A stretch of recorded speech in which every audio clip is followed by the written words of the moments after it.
Vamos a comenzar ahora la exposición de un tema bastante urticante, porque toca algunos intereses, algunos poderes del mundo moderno, del mundo de nuestro tiempo, y es el tema de la masonería, el sentido de la masonería, más que hacer una historia de la masonería, un poco cuál es el contenido de la masonería, y ver si en la actualidad la masonería ha perdido su virulencia, su sentido anticatólico, y sea posible aceptarla o no aceptarla como movimiento ideológico.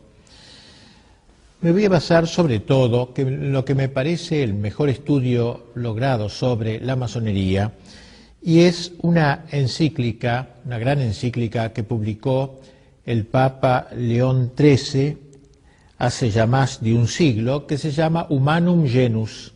Si bien tiene más de un siglo, tiene plena actualidad, me parece, ya que los problemas que trata no son reductibles a lo que sucedía en la época de su pontificado, sino que tienen plena aplicación en lo que acontece en la actualidad.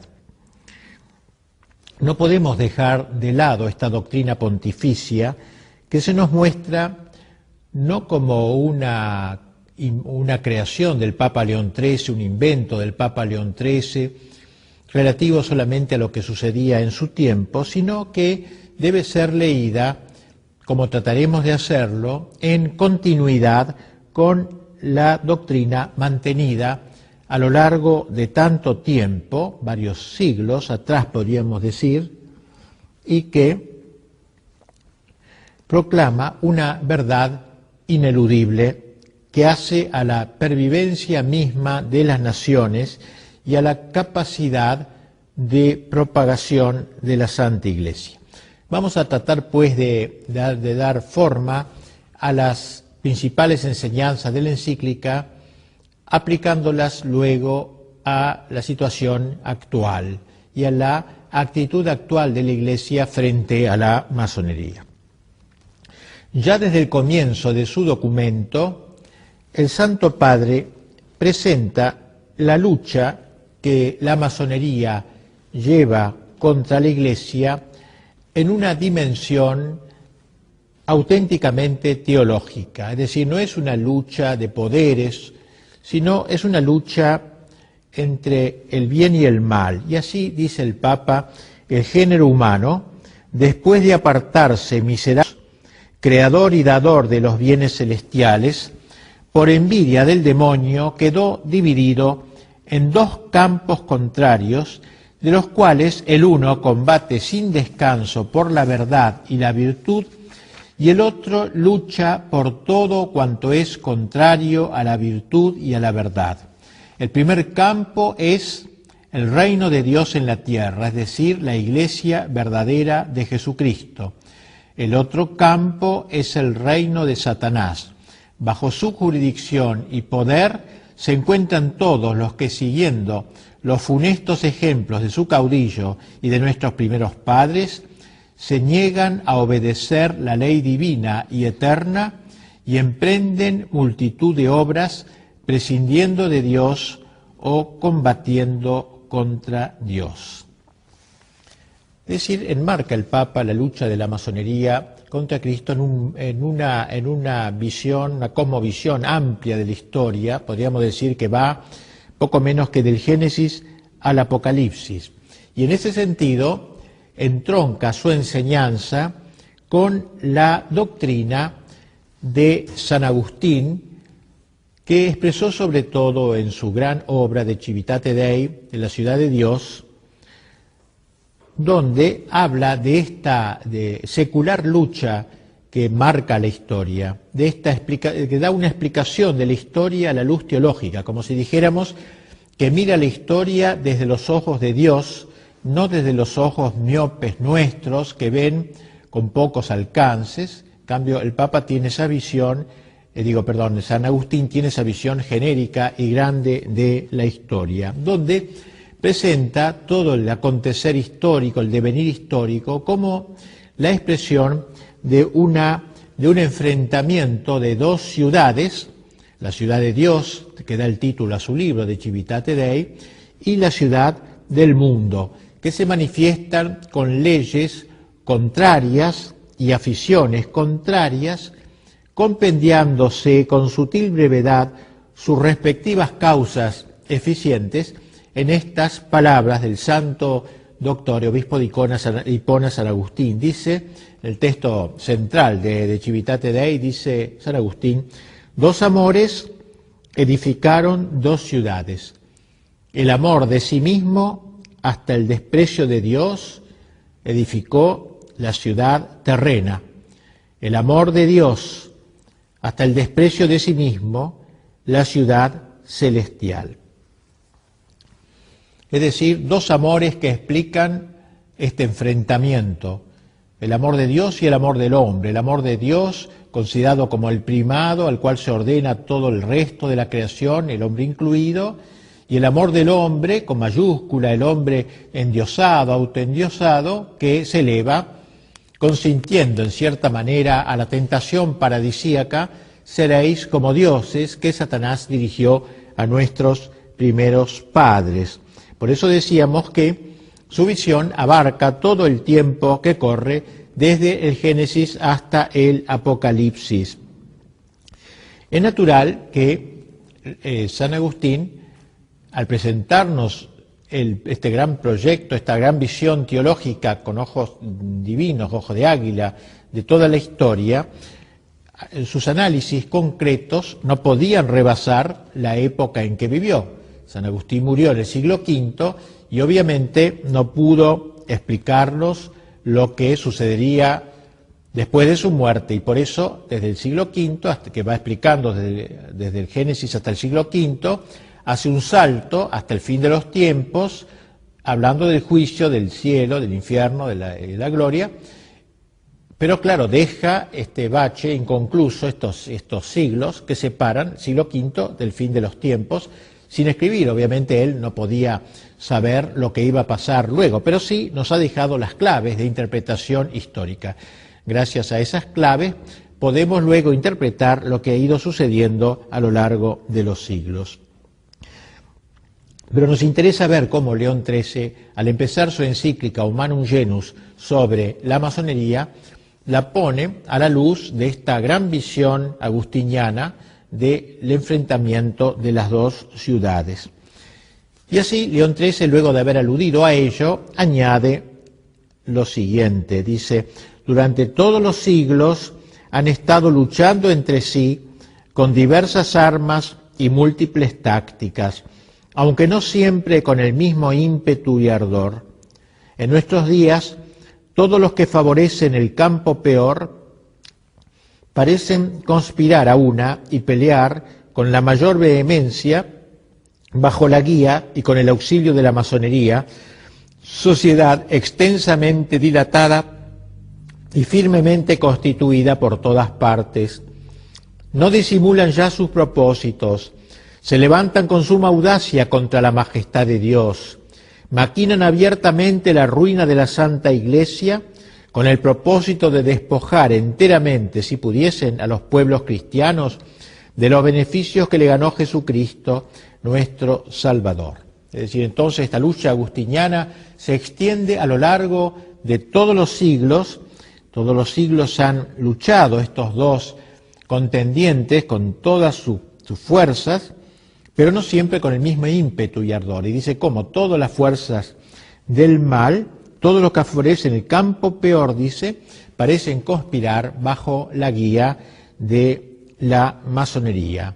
Así que ya ahí nos marca cómo este enfrentamiento de las dos ciudades se encuentra en uno de sus campos, el campo de Dios, la guía de la Iglesia, la guía del Magisterio, la guía de Cristo, y del campo de las fuerzas del mal, la guía del demonio, y en la tierra de la masonería. Así creo que ya desde el principio vemos cómo el Papa enmarca este estudio en una visión teológica y no meramente sociológica, o considerar la masonería simplemente como una asociación más en la historia, sino como una promotora, como una guía de todas las fuerzas que conspiran contra el Evangelio y la evangelización. La base que justifica el juicio condenatorio que de la masonería ha pronunciado el Santo Padre reside, y esto queremos destacarlo fuertemente porque creemos que es lo esencial, reside, digo, en la conexión intrínseca de la masonería con los principios del naturalismo. Dice el Papa, todo su empeño se reduce a traducir en los hechos las teorías del naturalismo. ¿Qué es el naturalismo? Es una corriente moderna, pero que comenzó con mucha claridad a manifestarse en los siglos XVII, pero sobre todo XVIII y parte del XIX, en donde hay una exaltación de la naturaleza del hombre en detrimento del orden sobrenatural. Sabemos nosotros los cristianos que en el mundo hay todo un orden natural, que es el orden de las cosas de la tierra, el orden de las personas que vivimos acá, de la economía, de la política, del arte, de la cultura, todo el orden temporal vive en ese orden natural. Es decir, natural significa que hubiera brotado instintivamente de los hombres tal cual Dios los ha creado en su naturaleza. El hombre por naturaleza tiene que trabajar en economía, tiene que hacer política, preocuparse por el bien común, tiene que trabajar en el arte, la cultura, en fin, todo lo natural, lo que brota naturalmente del hombre. Pero además de eso, los cristianos sabemos que existe un orden sobrenatural, la palabra lo indica, un orden que está por encima de la naturaleza y que es el orden del trascendental, el orden de la trascendencia, el orden gratuito, que Dios no estaba obligado a dar al hombre por ser hombre, sino que lo ha agregado, lo ha añadido en cierta manera. Por eso decimos sobrenatural. Pues bien, el naturalismo es un movimiento que se ha propuesto, digamos así, erradicar de la visión del hombre todo el orden sobrenatural. Que el hombre no crea que no existe más que el orden natural. Y todo llamado a lo sobrenatural es una utopía, una ilusión que debe ser borrada de la faz del hombre de cultura. El hombre que tiene cierta cultura, ciertas luces, el hombre iluminado del iluminismo, no puede creer en la existencia de un orden sobrenatural, solo vale el orden natural. Pues bien, el naturalismo es la doctrina que exalta la naturaleza.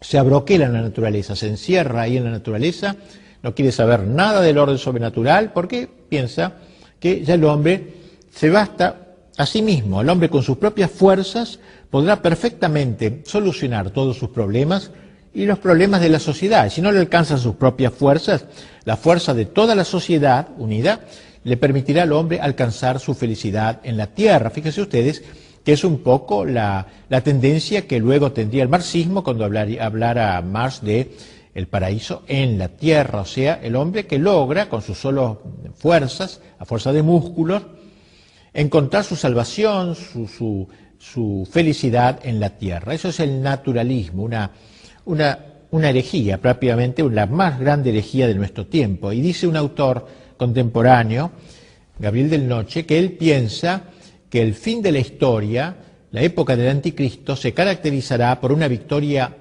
casi general del naturalismo. O sea, el anticristo será una figura política que impondrá la doctrina del naturalismo en todo el mundo, de modo que pocos sean los que van a resistir, como dice el Apocalipsis, un pequeño resto, y casi todo el mundo vivirá a la luz de esta mentalidad naturalista. Pues bien, reitero lo que dice el Papa, todo el empeño de la masonería se reduce a traducir en los hechos las teorías del naturalismo. ¿Ven ustedes? Entonces, tratar de meter el naturalismo en las almas, en los corazones, en las sociedades, traducir en los hechos, llevar el naturalismo a la práctica, dejar que sea una doctrina teórica o de escritorio y pase a ser una doctrina convocante y que esté en el corazón de los hombres y de las sociedades. Pasa luego el pontífice a señalar los distintos aspectos que caracterizan el naturalismo y se trasuntan en la cosmovisión de la masonería.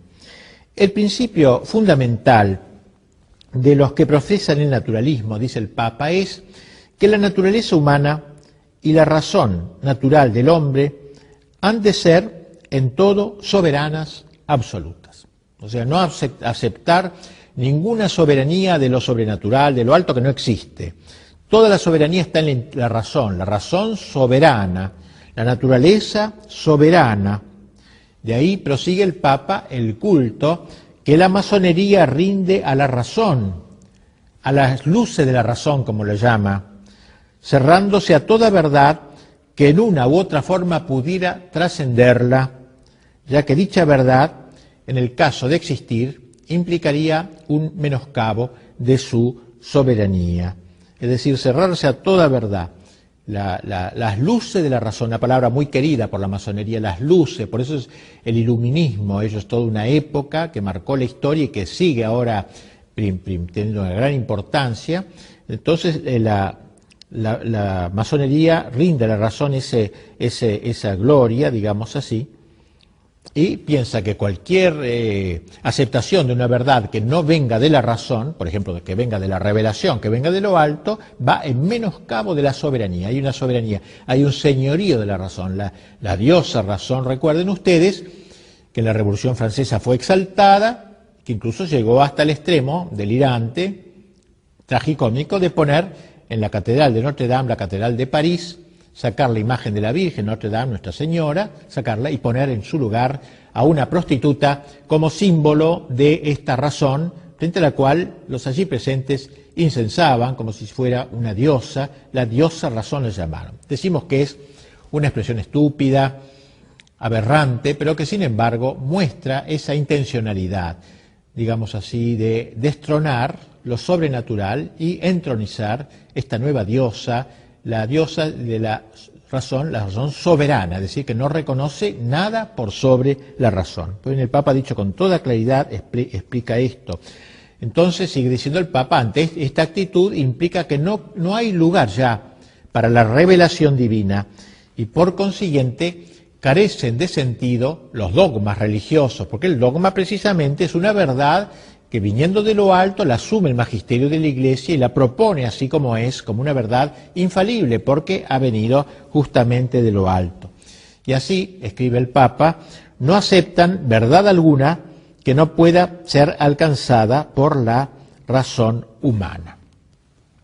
Por ejemplo, la verdad de que Cristo es Dios, digamos así, o la verdad de que Dios es un y trino, hay un solo Dios y tres personas, la verdad de la Eucaristía, la presencia real de Jesucristo, la transubstanciación, todos esos dogmas, digamos, no caben de ninguna manera porque disminuyen la razón humana, disminuyen al hombre, la soberanía del hombre. Ahora bien, como es oficio de la Iglesia Católica guardar enteramente y en su íntegra pureza no sólo el depósito de la doctrina revelada directamente por Dios, que trasciende infinitamente los logros más elevados de la razón, sino también la autoridad del magisterio y de los demás medios sobrenaturales para la salvación, dice el Papa, de ahí que todo el ataque iracundo de estos adversarios se haya concentrado sobre la Iglesia. Yo quisiera destacar bien esta idea del Papa que me parece muy profundo. La masonería no es ante todo un ataque contra la Iglesia, un deseo de destruir el cristianismo, el catolicismo. La masonería es ante todo un ataque en pro del naturalismo. Esto es lo esencial de la masonería. Pues un masón a lo mejor podrá decir que cree en Dios, etcétera, que cree en el bienestar humano, que cree en la felicidad del hombre, pero no tocarle este tema. Esto es lo central de la masonería, el naturalismo, no luchar contra la Iglesia. Esto segundo. Lucha contra lo revelado, contra lo sobrenatural, y por eso lucha contra esto. Es una consecuencia, lucha contra la Iglesia. Pero no ha nacido la masonería para luchar contra la Iglesia, sino para implantar en el mundo el naturalismo, y eso implica atacar al principal defensor del orden sobrenatural, que es la Iglesia Católica. Ahí se explica mejor el sentido de esta lucha, que como se ve es una lucha teológica, no es una lucha sociológica, política, que se puede explicar por razones temporales, sino que es algo mucho más profundo y más, podríamos decir, no tengamos miedo de decirlo, diabólico, ya que, como lo ha dicho también de algún modo el Papa.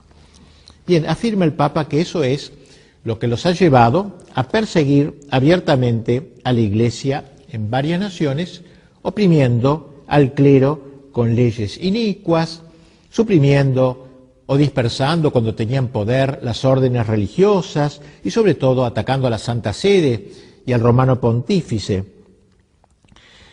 Destaquemos la sutileza, y pienso que esto es muy importante frente a algunas interpretaciones ingenuas quizá de todos estos problemas y de la misma masonería como tal. Digo, la sutileza con que el documento del Papa que estamos comentando, más allá de los episodios anecdóticos, analiza el sentido profundo que se encubre en el ataque de la masonería contra la Iglesia. De lo que se trata en última instancia es, insisto una vez más porque me parece tan fundamental, es del ataque de lo natural en rebelión contra lo sobrenatural, de la razón contra la revelación, o del racionalismo, si se quiere, contra la revelación. Pero el Papa da un paso más. Como la secta, como la llama secta, en su afán libertario, ha declarado la independencia de la razón humana respecto de toda revelación o de todo magisterio que la trascienda, que trascienda la razón, que no esté estrictamente incluida en las coordenadas de la razón, resulta que en la práctica algunos masones optan por aceptar a Dios, creen en Dios, o dicen que aceptan a Dios, otros por negarlo, otros tienen de Dios un concepto totalmente erróneo. O sea, no todos los masones dicen Dios no existe de ninguna manera. Una vez destruido o averiado este concepto fundamental de lo que es Dios, o de quién es Dios, caen en tierra por falta de sustento, no tan solo todo el conjunto de verdades sobrenaturales negadas a priori por los masones, ya que todo lo sobrenatural no existe, sino también las mismas verdades naturales. Y esto es una genialidad del Papa, ¿no? Un poco de acuerdo a aquello que decía Chesterton, que cuando se destruye el orden sobrenatural, se atenta contra el orden natural, porque el orden natural de alguna manera se apoya en el orden sobrenatural. Si yo quito el orden sobrenatural, dejo sin sostén al orden natural. Y entonces dice que los masones, que si bien al principio no negaban el orden natural, por el hecho de negar el orden sobrenatural, acaban por negar, por ejemplo, la creación libre del universo por parte de Dios, algunos masones, o la providencia divina sobre el mundo, o sea, Dios hizo el mundo pero luego lo deja marchar a su arbitrio, o la inmortalidad del alma, como algunos masones niegan, o el premio o castigo en la otra vida. Es decir, dice el Papa con claridad, que derribado el orden sobrenatural, se desploma también el orden natural. Parece un dato muy inteligente, muy importante del Papa, frente a todos estos naturalistas que enarbolan el orden natural y no se dan cuenta que se autodestruyen al negar el orden sobrenatural, porque le quitan la base y la sustentación. San Agustín lo decía a su manera, el hombre que se resiste a dejarse elevar a lo sobrenatural, ineludiblemente se va degradando hacia lo animal. O sea, el hombre es un ser extraño, es un ser hecho para el éxtasis. Éxtasis significa salir de sí. O sale de sí para arriba, endiosándose por la gracia, se hace superhumano, podríamos decir, sobrehumano, pero por la gracia, así, o el hombre se degrada hacia abajo, se sale de sí hacia abajo, degradándose, animalizándose. No existe entonces el naturalismo puro, el humanismo químicamente puro, el hombre químicamente puro no existe. El hombre está hecho para trascenderse, o se trasciende hacia arriba por la gracia, o se trasciende, digamos, inventemos una palabra, trasdesciende de sí por el pecado, degradándose y animalizándose. Nos resulta posible establecerse de manera definitiva en un orden puramente racional, clausurado a toda trascendencia. Al cerrarse a lo suprarracional, el hombre se vuelve infrarracional. Creo que esta es una genialidad del Papa León XIII en su encíclica, haber mostrado cómo la masonería, al exaltar el orden sobrenatural en la negación del orden sobrenatural, destruye al hombre, a ese hombre al que trata al que inciensa, a ese hombre escrito con mayúscula, al hombre de los derechos del hombre, a la soberanía del hombre, a la soberanía de la democracia, a la soberanía del pueblo, todas esas soberanías que inventa, sobre todo el pensamiento masónico, digamos así, el Papa demuestra su vacío, su inanidad, su vacuidad total.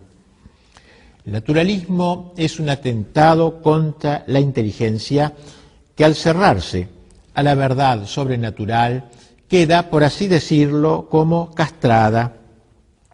Y como la voluntad sigue a la inteligencia, también la voluntad se ve herida en su tendencia hacia el bien. O sea, no solamente queda herida la inteligencia del hombre, sino también su propia voluntad.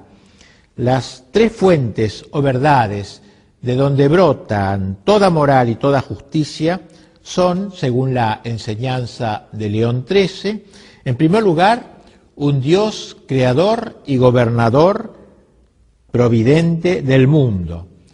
En segundo lugar, una ley eterna que manda conservar el orden natural y prohíbe perturbarlo.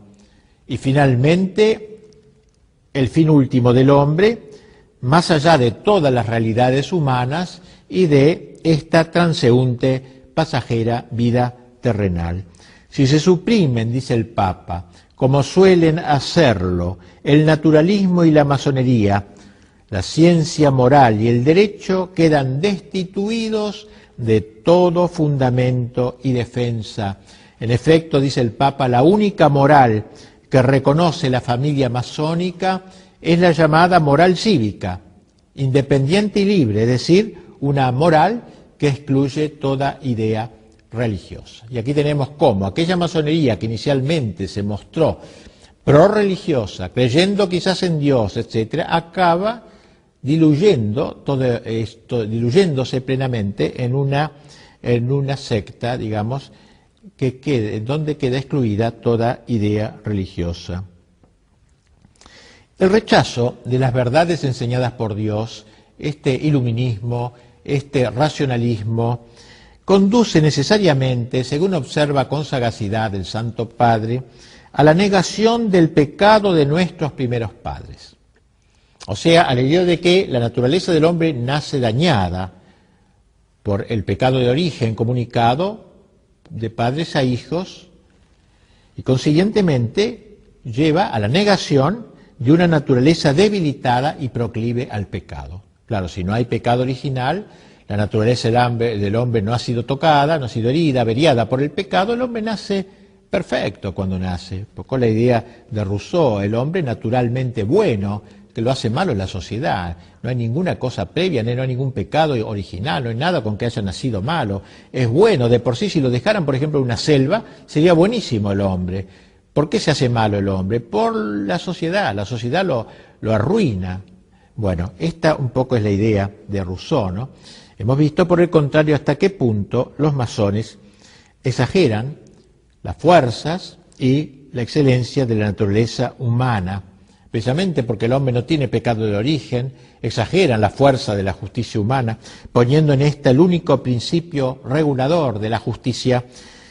Ni siquiera se les llega a ocurrir la necesidad de que hay que sofrenar los ímpetus de la naturaleza y sus pasiones desordenadas. O sea, si el hombre ha nacido sin pecado original, sin malos instintos, ¿por qué la necesidad de mortificar las pasiones? Dejemos libre curso a los ímpetus del hombre, a las tendencias del hombre, dejémosles libre curso, porque son sanas, son buenas. De modo que no es necesario adquirir un señorío de sí, como dicen los cristianos, un dominio de sí, fruto de un combate, una lucha interior, un combate prolongado y una constancia muy grande. No existe lucha interior, sino que el hombre de por sí es naturalmente bueno. Se trataría de una nueva y sutil formulación del viejo pelagianismo. ¿Qué era esto? El pelagianismo era una vieja herejía llamada así por su fundador, un tal Pelagio, el cual él y sobre todo sus seguidores sostenían que el hombre podía salvarse con sus propias fuerzas. Es decir, que los cristianos decimos que para salvarnos necesitamos la ayuda de Dios, la ayuda de la gracia. Los pelagianos decían que no, que el hombre se podía salvar y autorredimirse, salvarse solo. Pues bien, podríamos decir que la masonería resucita la vieja idea pelagiana. El hombre, por las solas fuerzas de su voluntad, es capaz de adquirir la rectitud natural, no necesita de la ayuda de Dios. El hombre, a fuerza de músculo, dice, quiero ser bueno y punto, y es bueno y se terminó. Y así entonces, que esta rectitud natural, que para el masón es la única concebible, porque no hay rectitud sobrenatural, la única concebible, así como por la sola fuerza de su razón, puede alcanzar la plenitud de la verdad. O sea, la razón, como no está herida por el pecado, solamente y sin ayuda de revelación puede llegar a la verdad total. Y la voluntad, como tampoco está herida por el pecado, no necesita vencer a las pasiones, sino que ella sola puede llegar a conquistar la felicidad. ¿Ven ustedes a dónde llega el naturalismo, el racionalismo, el naturalismo, cuando se alcanzan sus últimas consecuencias? Sin embargo, como insinuábamos más arriba, una actitud semejante, negatoria de la gracia, en realidad acaba por desembocar no en el santón laico, ese masón honesto, naturalmente honesto, digamos así, honesto burgués, como se ha dicho a veces, que se esperaba, sino en un hombre abiertamente desenfrenado. O sea, en el fondo, si se le deja al hombre seguir los instintos, seguir sus ocurrencias intelectuales, no es como el hombre no es naturalmente bueno, como dicen los masones, sino está tocado por el pecado, ¿no? Entonces acaba en el desenfreno total. Justamente si no hay una lucha interior, si no hay una victoria interior sobre las pasiones, el hombre acaba en un caos, en una Babel interior. Y así dice el Papa, comentando esto, dice, por esto vemos el ofrecimiento público a todos los hombres de innumerables estímulos de las pasiones, periódicos y revistas sin moderación ni vergüenza alguna, obras teatrales extraordinariamente licenciosas. Al obrar así, proceden criminalmente, pero son consecuentes consigo mismos todos los que suprimen la esperanza de los bienes eternos y la reducen a los bienes caducos, hundiéndola en la tierra. Hunden su esperanza en la tierra, linda la fórmula del Papa, ¿no? Hunden su esperanza en la tierra. La esperanza justamente que es hacia el más allá, que es una virtud teologal, que nos hace esperar en Dios, en el cielo, etcétera. Estos señores ponen la esperanza en la tierra, la hunden en la tierra, y esto produce este desenfreno que se muestra en los periódicos, en el cine, en todos lados, ¿no? En donde, pero son consecuentes consigo mismos, dice el Papa, claro, porque si niegan el orden sobrenatural y niegan que el hombre nazca con el pecado original, estas son las consecuencias lógicas de tales pensamientos. Me parece que el Papa desnuda claramente el contenido de la masonería, que se muestra tan caballeresca, tan gentilhombre, etcétera, y muestra como un espantapájaros. Si se le saca, lo que queda en el fondo es dos palos atravesados, no queda nada. El naturalismo doctrinal y moral que inspira todo el quehacer de la masonería tiene consecuencias asimismo en el orden social. Por lo que toca a la sociedad doméstica, la doctrina naturalista reduce el matrimonio a la categoría jurídica de un mero contrato entre un hombre y una mujer, cuyo vínculo, enteramente sujeto a la autoridad civil, es legalmente rescindible según la voluntad de los contrayentes. De ahí como la masonería siempre ha estado a la cabeza de toda lucha a favor del divorcio, precisamente por esto, porque el matrimonio es un contrato libre. Yo ahora lo hago con una mujer o con un hombre determinado, y luego, si dentro de 10 años no me encuentro bien, o dentro de 15 días no me encuentro bien, lo rescindo, como cualquier contrato, lo puedo rescindir. Claro, ese es el fundamento del divorcio, que antes no existía y se fue metiendo poco a poco en buena parte, en varios países, por directa instigación de la masonería. Y en lo que atañe a la educación de los hijos, el naturalismo prohíbe enseñarles, o la masonería, cosa alguna como cierta y determinada en materia de religión. No hay que enseñar religión a los chicos. Cada cual, al llegar a la adolescencia, escogerá lo que prefiera. Y así escribe el Papa, los masones están de acuerdo con estos principios. No solamente están de acuerdo, sino que se empeñan hace ya tiempo por introducir estos principios en la moral de la vida diaria, lo que hemos dicho, o sea, meter el divorcio en las leyes, en la vida diaria, meter también, quitar la enseñanza religiosa en los colegios, la enseñanza laica, todas estas banderas que han ido sacando los masones por ejemplo en el siglo XIX, casi en un país tras otro, se veía una mentalidad, un grupo mundial que iba dirigiendo las campañas, en ese momento el aborto, la enseñanza laica. En confirmación de lo cual señala el Papa cómo algunos estados ya han introducido, dice el Papa, la ley del divorcio y otros están trabajando para ello. Esto hablaba él en 1880 y pico. Para el mejor logro de sus objetivos, la masonería intenta el monopolio en la educación de la juventud también. Con eso la va a formar en esta mentalidad, tratando de imposibilitar toda intervención de la Iglesia en dicho campo. O sea, la Iglesia que no se meta en los colegios, enseñanza laica. Y en varios lugares, dice el Papa, ha logrado que toda la educación de los jóvenes esté en manos de los laicos y que al formar los corazones infantiles nada se diga de los grandes y sagrados deberes que unen al hombre con Dios. Es decir, se le oculta al niño esta ligazón con el orden sobrenatural. Enseñanza laica, es decir, echar a los religiosos. En algunos momentos la masonería logró la expulsión de órdenes religiosas para, de alguna manera, poner toda la educación en manos de gente de su campo. Y en cuanto a la sociedad política, sigue diciendo el Papa, la intervención de la masonería es también demasiado evidente, trabajando tenazmente por anular todo posible influjo del magisterio y de la autoridad de la Iglesia en el ser y el obrar de los estados. Con este fin, señala el Santo Padre, la masonería los masones organizan conferencias y suscitan movimientos de opinión en pro de la separación total de la Iglesia y del Estado, que fue también otro de los eslogans de la masonería. Antes estaba unida la Iglesia y el Estado, colaboraban, ya que tenían súbditos comunes, trataban de entenderse entre ellos para que el súbdito no estuviera en una situación de esquizofrenia, digamos, por un lado el Estado le manda una cosa, la Iglesia otra, etcétera. Pues bien, una de las banderas de la masonería fue la separación de la Iglesia y el Estado, así como fue también el divorcio, vimos, y la educación laica, la separación de la Iglesia y del Estado, es decir, acabar con los estados confesionales, con los estados católicos, con el fin de eliminar todo resto de cristiandad, del influjo cristiano sobre el orden temporal, apoderarse del poder político. Excluyen así, dice el Papa, de la legislación y de la administración pública el influjo saludable de la religión católica, de lo cual se sigue la tesis de que la constitución total del Estado debe establecerse al margen de las enseñanzas y de los preceptos de la Iglesia. O sea, el Estado tiene que seguir su camino totalmente al margen de la enseñanza de la Iglesia, cosa que vemos actualmente casi impuesta en la mayor parte de los estados modernos. Pues bien, todo esto es un logro, podríamos decir, de la masonería. La idea que los masones se hacen de la vida ciudadana coincide admirablemente con el concepto liberal de la política.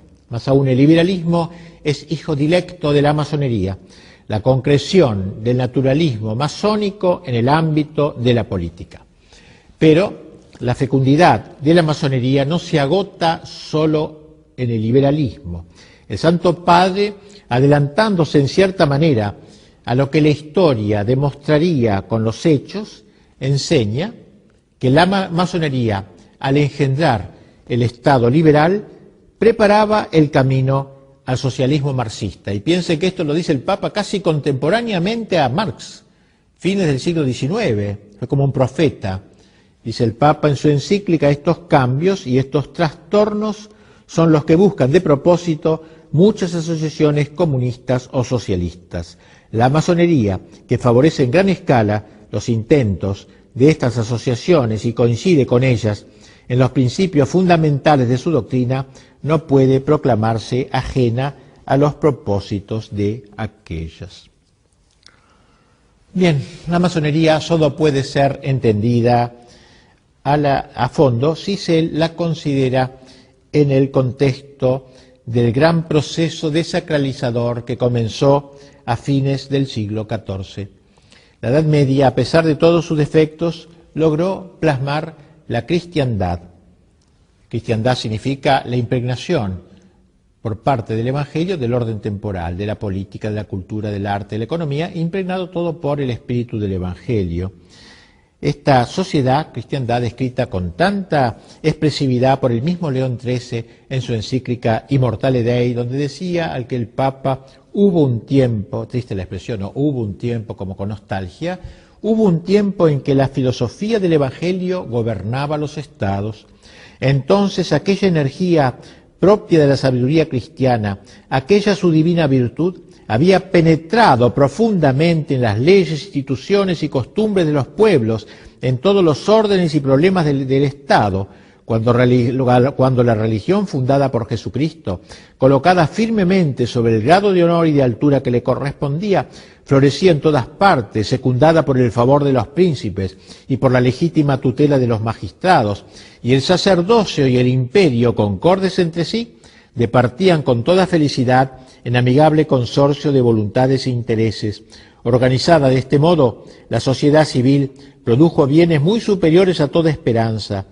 Y miren cómo termina este texto el Papa: todavía subsiste la memoria de ellos y quedará consignada en un sinnúmero de monumentos históricos, ilustres e indelebles, que ninguna corruptora habilidad de los adversarios podrá nunca desvirtuar ni oscurecer. Como diciendo, ¿qué queda de toda esa época gloriosa de cristiandad? Nada, solo algunos monumentos, iglesias románicas, góticas, pero todo eso no ha sido destruido y queda firme la memoria. Por eso empezaba el Papa este texto: hubo un tiempo en que la filosofía del Evangelio gobernaba los estados. Lo dice con tristeza, porque en esa época de él ya la masonería había dado pasos fundamentales para la conquista del mundo, de la sociedad, del Estado sobre todo, para sus intentos. La destrucción de todo resto de cristiandad es aquí el gran designio de la masonería, de la cristiandad, no solo de la Iglesia, sino de la cristiandad. Es decir, tratar de quitar todo influjo, digamos, del Evangelio en el orden temporal.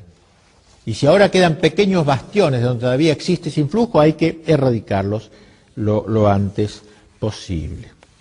Pues bien, tal sería la enseñanza del Papa. Y tras exponer el programa de la masonería, el Papa señala los logros que ésta ha ido consiguiendo. Dice el Santo Padre: en el espacio de siglo y medio, la masonería ha alcanzado rápidamente un crecimiento superior a todo lo que se podía esperar, e infiltrándose de una manera audaz y dolosa en todos los órdenes del Estado, ha comenzado a tener tanto poder que casi parece haberse convertido en dueña de los estados.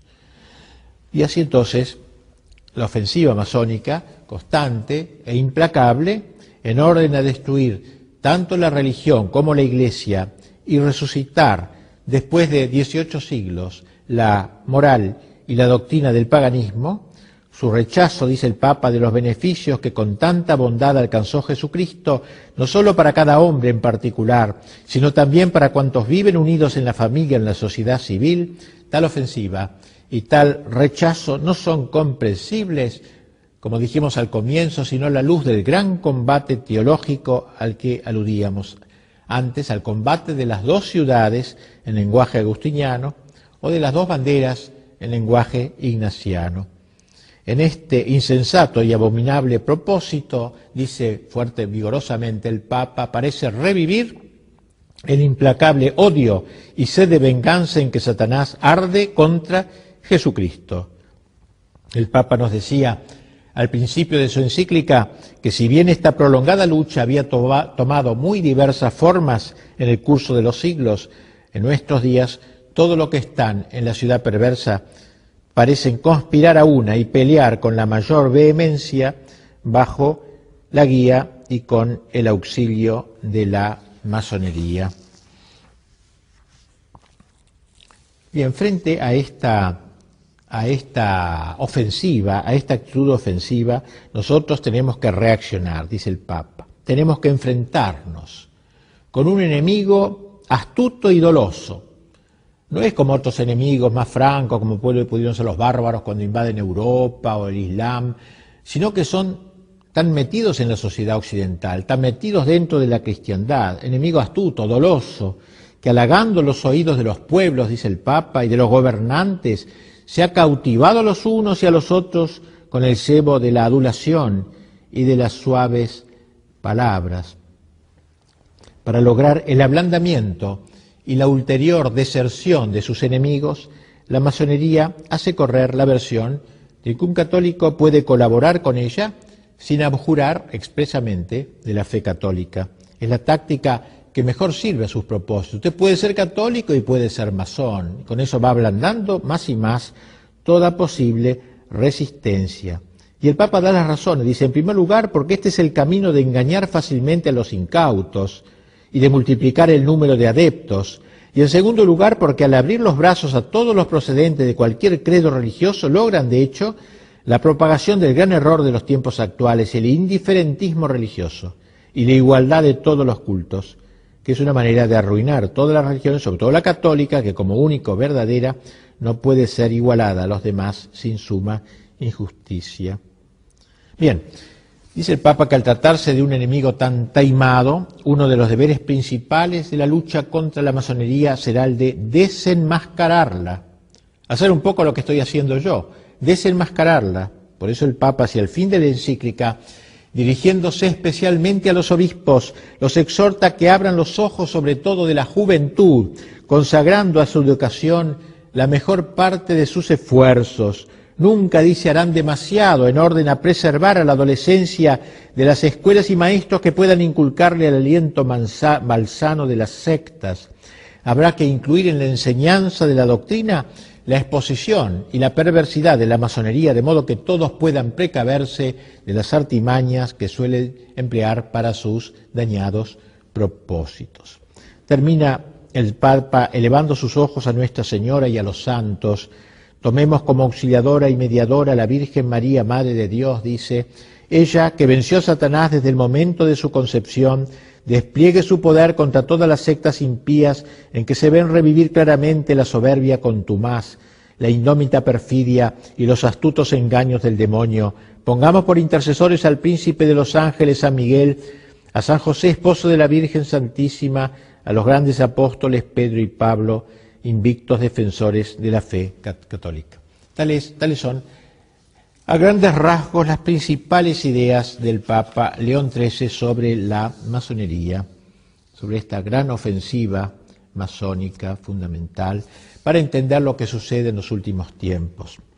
Tras la lectura de esta encíclica del Papa, alguno podría preguntarse si ella no resulta arcaica.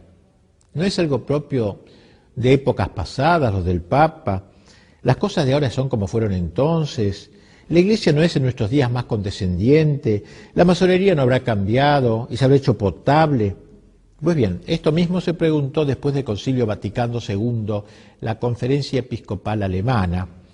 Y así, entre los años 1970 y 1974 y 1980, tuvieron lugar, por su encargo, y en unión con las grandes logias unificadas de Alemania, largas conversaciones entre la Iglesia Católica y la francmasonería de Alemania con el fin de verificar si la posición de la francmasonería se había modificado de modo tal que en adelante fuera posible aceptar la compatibilidad entre la pertenencia a la francmasonería y la pertenencia a la Iglesia. Así que un dato interesante para ver la actualidad de aquella encíclica un poco vieja del Papa. Y luego de un estudio serio de los 3 primeros grados del ritual francmasónico, ustedes saben que hay 33 grados. Los 3 primeros grados son los más inocuos, digamos, los más suaves, podríamos decir. La Iglesia encontró en estos 3 primeros grados oposiciones fundamentales e insuperables. Y publicó en 1981 un documento que concluye de la siguiente manera. La francmasonería no ha cambiado en su esencia. La pertenencia a la francmasonería pone en cuestión las bases de la existencia cristiana. El examen profundizado de los rituales masónicos y de las reflexiones fundamentales de la francmasonería, así como la concepción incambiada que la francmasonería tiene de sí misma, dejan en claro lo siguiente, 2 puntos, claramente aquí. La pertenencia a la Iglesia Católica y la pertenencia simultánea a la francmasonería son incompatibles. El párrafo citado es el que concluye un largo análisis que lo fundamenta dando las razones de dicha incompatibilidad. No tenemos tiempo de hacerlo, pero estas razones abarcan, ante todo, el concepto de verdad que tiene la francmasonería, en realidad, ¿no? Un concepto completamente diverso al católico, el concepto de verdad. En segundo lugar, el concepto de religión que hay en la francmasonería, donde todas las religiones, para los masones, no son sino tentativas concurrentes para expresar la verdad de Dios, pero en realidad no puede haber ninguna religión verdadera, única verdadera. Y por eso la masonería impone a sus miembros, para evitar estos problemas, discutir sobre el tema religioso. Dicen los obispos alemanes, el concepto de religión, donde todos los hombres están de acuerdo, implica una concepción relativista de la religión, que no es compatible con la convicción fundamental del cristianismo. O sea, para la masonería, todas las religiones están de acuerdo, hagamos un conjunto, un cóctel de religiones o una cosa por el estilo. También el concepto de Dios diverge en la francmasonería con la Iglesia. En los rituales masónicos, el concepto del gran arquitecto del universo, como lo llaman a Dios, ocupa un lugar central, y no es una cuestión solamente de nombre. El gran arquitecto del universo es para los masones, dicen los obispos alemanes, un ello neutro, indefinido y abierto a toda comprensión. Cada uno puede imaginar a Dios como quiera, tanto el cristiano como el musulmán, y a negar la existencia de un Dios personal, o sea, el Dios como algo vaporoso. El masón no puede sino contentarse con la sensibilidad religiosa. Frente al gran arquitecto del universo, alejado, en un alejamiento deísta, entonces el Dios católico no puede ser aceptado como tal. Y finalmente el concepto de perfección humana en la francmasonería. La masonería busca la perfección ética del hombre, digamos así, mediante una moral completamente natural, independiente de la gracia pelagiana, como decíamos. Esta idea se aparta completamente del sentido católico de la justificación del hombre y hace eco a la tentación pelagiana del seréis como dioses paradisíaco. Los 3 grados iniciales de la masonería, al pretender otorgar la iluminación y la victoria sobre la muerte, hacen innecesarias los sacramentos, porque el hombre no necesita de la gracia, ni de la penitencia, ni de la Eucaristía. En fin, otras cosas que serían más largos de desarrollar. Así también, diversos episcopados de aquel tiempo se manifestaron contra la masonería. Otra dificultad que ha aparecido últimamente, en la cual se toman algunas personas para creer que la masonería ahora ya es aceptable y ya ha dejado de ser enemiga de la religión y de la Iglesia, es que hace unos años, unos 15 años, se desató una polémica en torno al canon 2335 del Código de Derecho Canónico vigente hasta el año pasado, donde se golpeaba con la excomunión a quienes se inscribían en las asociaciones masónicas. Decía que el texto del viejo código, los que dan su nombre a la secta masónica o a otras asociaciones del mismo género que maquinan contra la Iglesia o contra las potestades civiles legítimas, incurren ipso facto en excomunión reservada a la sede apostólica. Con motivo de dicha polémica, de decir, bueno, eso ya se acabó porque en el nuevo código no aparece la excomunión, la Congregación para la Doctrina de la Fe promulgó una nota que dice lo siguiente: con fecha 19 de julio de 1974, la Congregación de la Fe escribía a algunas conferencias episcopales una carta privada sobre la interpretación del canon 2335 del Código, que prohíbe a los católicos, bajo pena de excomunión, inscribirse en las asociaciones de la francmasonería. Puesto que esta carta, que se hizo de público conocimiento, dio lugar a interpretaciones erróneas y tendenciosas, esta congregación confirma y precisa lo que sigue. 1. La actual disciplina canónica no ha sido modificada en nada y conserva todo su vigor. 2. Por lo mismo, ni la excomunión ni las otras penas previstas están abrogadas. 3. Lo que en esta carta se refiere a la interpretación que hay que dar al canon en cuestión debe ser comprendido, según las intenciones de la congregación, como un simple recuerdo de los principios generales de la interpretación de las leyes penales para la solución de los casos de personas particulares que pueden estar sometidas al juicio de los obispos. Por el contrario, no estaba en la intención de la congregación remitirse a las conferencias episcopales para que ellas profiriesen públicamente un juicio de carácter general sobre la naturaleza de las asociaciones de la francmasonería que implicase derogaciones a las normas antedichas. Y esto acontecía antes de la promulgación del Código de Derecho Canónico, que en esos momentos estaba en estudio. El nuevo código, el último, el que está en vigor ahora, promulgado después del concilio, no incluye, digámoslo, seamos sinceros, no incluye en la lista de los excomulgados a los que integran la francmasonería, lo que condujo, claro, otra vez a dudar. ¿Qué es lo que pasa? Bueno, la misma congregación sale al paso de esta objeción con un nuevo documento donde dice: se ha presentado la pregunta de si ha cambiado el juicio de la Iglesia respecto de la masonería, ya que el nuevo Código de Derecho no está mencionada expresamente como lo estaba en el Código anterior. Esta sagrada congregación puede responder que dicha circunstancia es debida a un criterio de redacción seguido también en el caso de otras asociaciones que tampoco han sido mencionadas por estar comprendidas en categorías más amplias. Por tanto, no ha cambiado el juicio negativo de la Iglesia respecto de las asociaciones masónicas, porque sus principios siempre han sido considerados inconciliables con la doctrina de la Iglesia. En consecuencia, la afiliación a las mismas sigue prohibida por la Iglesia. Los fieles que pertenezcan a asociaciones masónicas se hallan en estado de pecado grave y no pueden acercarse a la Santa Comunión, etcétera, ¿no? O sea, no están directamente excomulgados, pero no pueden acercarse a comulgar. Las cosas están claras, pues la masonería sigue prohibida a los católicos, sus principios siguen siendo inconciliables con los de la Iglesia y la pertenencia a su fila supone pecado grave que excluye la comunión sacramental. El único cambio introducido consiste en que el masón arrepentido no tiene en adelante que pedir absolución al Papa, sino que podrá recibirla de cualquier sacerdote. Así que la Iglesia sigue manteniendo su oposición a la secta. La masonería, por su parte, sigue siendo la enemiga de la Iglesia, de la cristiandad y de las patrias católicas. Desgraciadamente, sus metas se están logrando en buena parte. Ya no es necesario estar afiliado a la masonería para profesar los ideales masónicos, naturalistas y laicistas.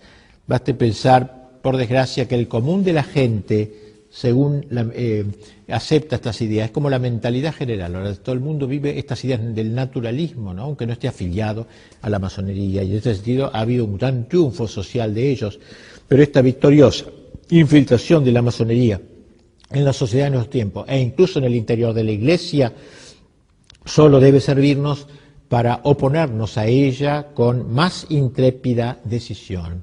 Enfrentarla con todos los medios lícitos que están a nuestro alcance es un deber de todos los católicos que quieran de veras llamarse militantes.